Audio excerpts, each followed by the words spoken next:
नमस्कार, मी अक्षय. महाशिवरात्रीला अनेक शिवभक्त शिवमंदिराची वाट धरतात. यामध्ये प्राचीन शिवमंदिराकडे जाणारे जास्तच. अशाच एका दुर्गम ठिकाणी असलेल्या प्राचीन पण तितक्याच अद्भुत मंदिराला आज आपण भेट देणार आहोत. साताऱ्यापासून अवघ्या 14 किलोमीटर अंतरावर आहे देगाव हे छोटंसं टुमदार गाव. आणि याच गावच्या बामणोली डोंगरावर आहे हे अप्रतिम मंदिर. नाव त्याचं पाटेश्वर. मंदिरापर्यंत जाण्यासाठी आपल्याला अर्ध्या पाऊण तासाचा ट्रेक करावा लागतो. डोंगराच्या चढाईलाच आपल्याला गणेशाची एक आगळीवेगळी सुंदर मूर्ती दिसते. गणेश वंदन करून अर्ध्या पाऊण तासाच्या ट्रेक नंतर आपण मंदिराजवळ पोचतो. नवक्या माणसाची जरा दमछाक होते बरं का. सुरुवातीलाच एक पुष्करणी दिसून येते. त्याच्या बाजूच्या पायऱ्यांनी पाटेश्वरच्या मुख्य मंदिराकडे जाता येतं. कातात कोरलेल्या आयोनी सयोनी शिवपिंडी आणि दिवे ठेवण्यासाठी भिंतीमध्ये कोरलेल्या खाचा आपलं लक्ष वेधून घेतात. मंदिरातला परिसर आणि मंदिर बघितल्यानंतर एकच शब्द निघतो, कमाल. खरंच मंदिर व तिथला परिसर मनाला अविस्मरणीय शांतता देतो. नंदी मंडप, सभा मंडप व गर्भगृह अशी ही या मंदिराची रचना. इथला नंदीदेव बघितल्यानंतर आपल्याला प्राचीन काळातील कलेची जाणीव होते. बारीक नक्षीकाम, सुबकता आणि तितकाच शाईन असणारा नंदीदेव अखंडपणे आपल्या देवासमोर ठाण मांडून बसलाय. बारकाईनं पाहिल्यानंतर नंदीच्या पायाजवळ आपल्याला शिवपिंड दिसून येते. असा नंदी मी तर पहिल्यांदाच पाहतोय. आता सभामंडप पाहू.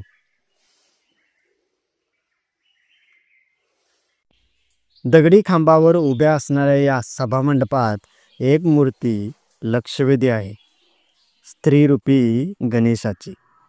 असं म्हणतात की भारतात फक्त अशा प्रकारच्या 2च मूर्ती आहेत आणि त्यातील एक मूर्ती पाटेश्वरमध्ये आहे.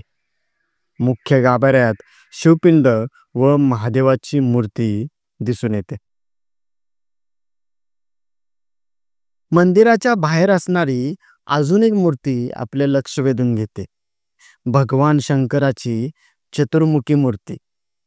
सुरुवातीला फसगत होते, पण नीट पाहिल्यानंतर आपल्याला त्रिशूळ, सर्पमुखी बाजूबंद, डोक्यावर अर्धचंद्र आणि कपाळावर 3रा डोळा सुद्धा दिसतो. आहे की नाही अद्भुत.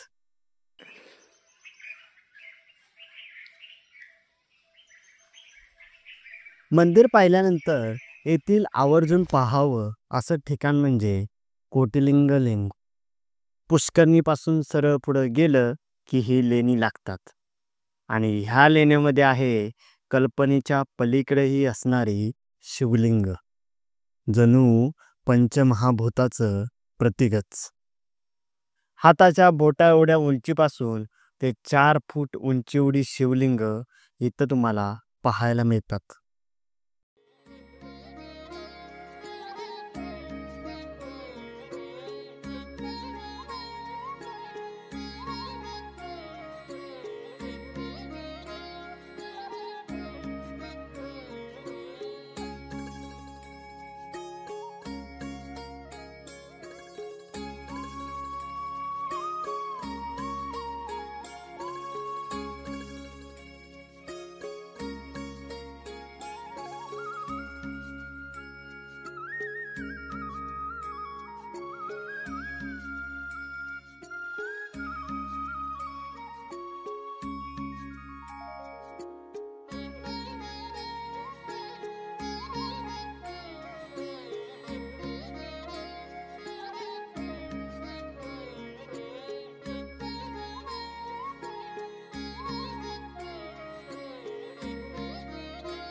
हे पाहत असताना ह्या लेणीत एक आगीवेगळी मूर्ती पाहायला मिळते.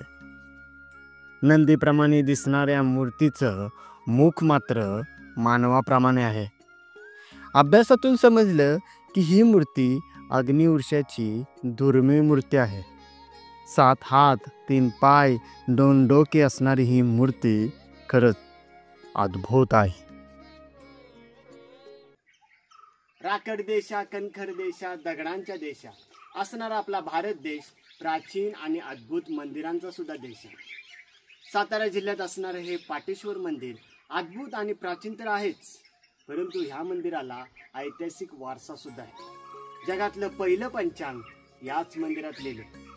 एक वेळ अवश्य भेट द्या.